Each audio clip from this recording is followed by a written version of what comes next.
जिला स्तरीय जो कार्यकारिणी वाली मीटिंग हो रही थी, जिसमें अपने संगठन मंत्री थे, आप थे, सांसद महोदय थे, उस दौरान कुछ खबरें निकल के आई। कुछ पार्षद नाराज दिखे, कुछ संगठन अध्यक्ष या कुछ मंडल अध्यक्ष नाराज दिखे। खबर सच है? भारतीय जनता पार्टी को आदमी कवर करने की कोशिश करता है, खास करके मैं नजफगढ़ विधानसभा की चर्चा कर लूँ, फिर आगे बढ़ूंगा। कभी ऐसा क्यों नहीं होता कि सारे पार्षद, सारे मंडल अध्यक्ष या सारे भारतीय जनता पार्टी के नेता एक मंच पे दिखाई दे? भारतीय जनता पार्टी के जो सदस्य थे वो निर्दलीय के तौर पर चुनाव जीत जाते हैं और भारतीय जनता पार्टी की कैंडिडेट चुनाव हार जाती हैं। क्या भारतीय जनता पार्टी से चुनाव वितरण में जो चुनावी टिकट में गलती हुई थी? जहां ग्रामीण क्षेत्रों की बात कर रहे हैं, लाल डोरे की बात कर रहे हैं, वो जिस वार्ड में आपकी पार्टी के चुनाव हार हुई है उस वार्ड में सबसे अधिक है। और दिलचस्प आंकड़ा ये है कि आप फिर भी उसी चीज़ को अपना पॉजिटिव पॉइंट मानते हैं कि यार इन सब के कारण मैं जीत गया, बीजेपी जीत गई, और ये नहीं देख रहे कि जहाँ ये सारे कुछ अवेलेबल थे वहीं पे आप बीजेपी हार रही है। हार नहीं आती, लेकिन उसका असर तो बीजेपी पे पड़ रहा है ना। बीजेपी गुटबाजी में तो दिख रही है ना। रोशनपुरा वार्ड से मंडल अध्यक्ष कौन? रोशनपुरा वार्ड से मंडल अध्यक्ष कौन? भारतीय जनता पार्टी का। ईसापुर वार्ड आपके सामने मैंने रखा, सुमन डागर जी की स्थिति क्या है। नजफगढ़ वार्ड अमित खरखड़ी और आशीष सोलन आप बहुत अच्छे से जानते हैं कैसे संबंध बने हुए हैं। रोशनपुरा वार्ड भी आप बहुत अच्छे से जानते हैं, फिर भी कह रहे हैं कि नहीं यार, नजफगढ़ विधानसभा में बीजेपी बहुत मजबूत है, सरकार और संगठन एक साथ काम कर रही है। कैसे माना जाए इस बात को? दिल की बात में आज हम बात करेंगे रमेश चौखंदा से, और ये नाम बेहद जरूरी था उस समय से जब से राजनीतिक समीकरण में ये कहा जा रहा है कि संगठन में कुछ बदलाव होने वाला है, और संगठन में बदलाव की चर्चा हो और जिलाध्यक्ष से बात ना हो, भला ये कैसे हो सकती है? इसलिए आज हम बात करेंगे रमेश चौखंदा से, जिलाध्यक्ष की बात करेंगे, संगठन में क्या क्या बदलाव हो रहा है उस पर बातचीत करेंगे, और क्या संगठन में सब कुछ ठीक है। क्योंकि अभी कुछ दिन पहले जो जिला स्तरीय कार्यकाल के दौरान जिस तरह से खबरें निकल के सामने आई हैं, उन खबरों पे भी चर्चा करना बेहद जरूरी है। स्वागत है आपका। धन्यवाद सर। अभी जिला स्तरीय जो कार्यकारिणी वाली मीटिंग हो रही थी, जिसमें अपने संगठन मंत्री थे, आप थे, सांसद महोदय थे, उस दौरान कुछ खबरें निकल के आई। कुछ पार्षद नाराज दिखे, कुछ संगठन अध्यक्ष या कुछ मंडल अध्यक्ष नाराज दिखे। खबर सच है?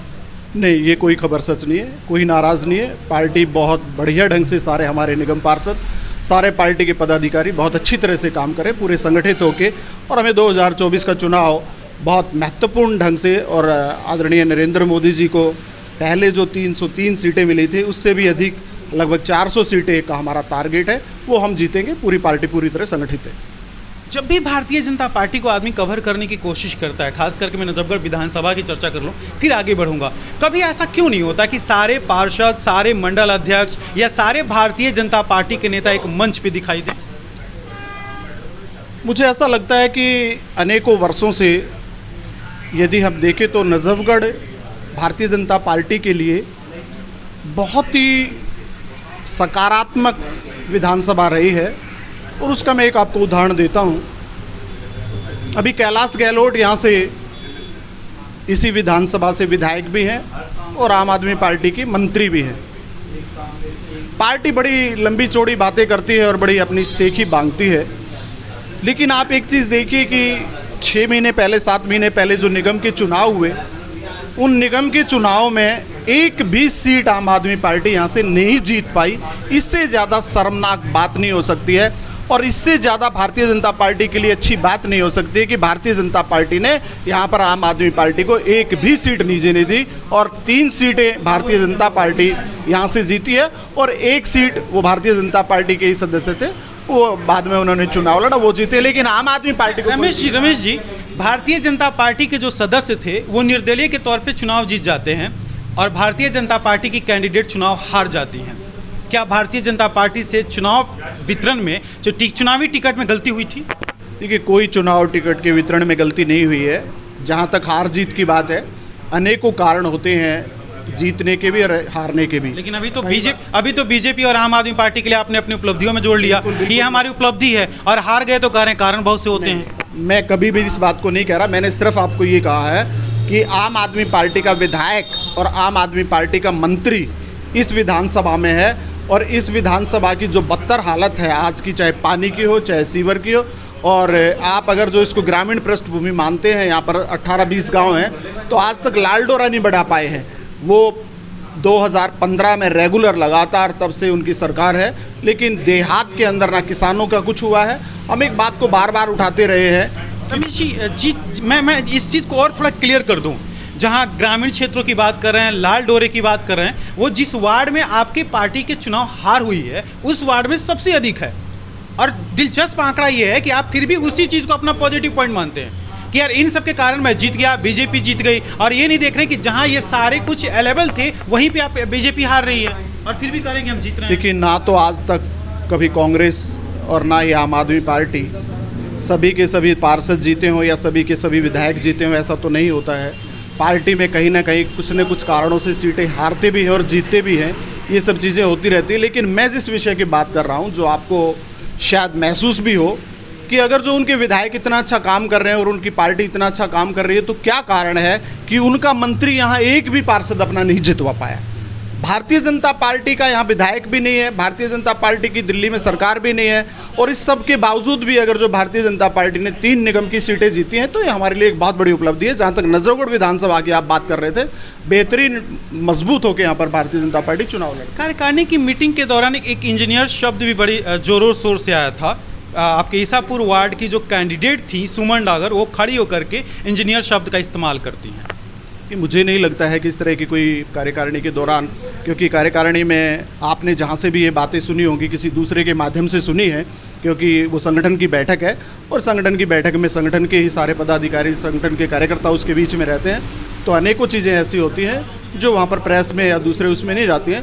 लेकिन आपने जो बात कही है, मैंने कहीं बात नहीं सुनी, आपने शायद किसी दूसरे माध्यम से सुनी होगी। मुझे नहीं लगता है कि ये बात ठीक है। चलिए ठीक है, बाहर नहीं आते, लेकिन उसका असर तो बीजेपी पे पड़ रहा है ना। बीजेपी गुटबाजी में तो दिख रही है ना। बीजेपी कहीं भी गुटबाजी में नहीं दिख रही है। अगर जो बीजेपी गुटबाजी में दिखती, तो अगर जो नजफगढ़ की बात करते हैं तो हम 3 सीटें नहीं जीतते। अगर जो विधानसभा की बात करते हैं तो विधानसभा में भी हमारा परफॉर्मेंस बहुत अच्छा रहा है, कम वोटों से यहाँ से हारे हैं।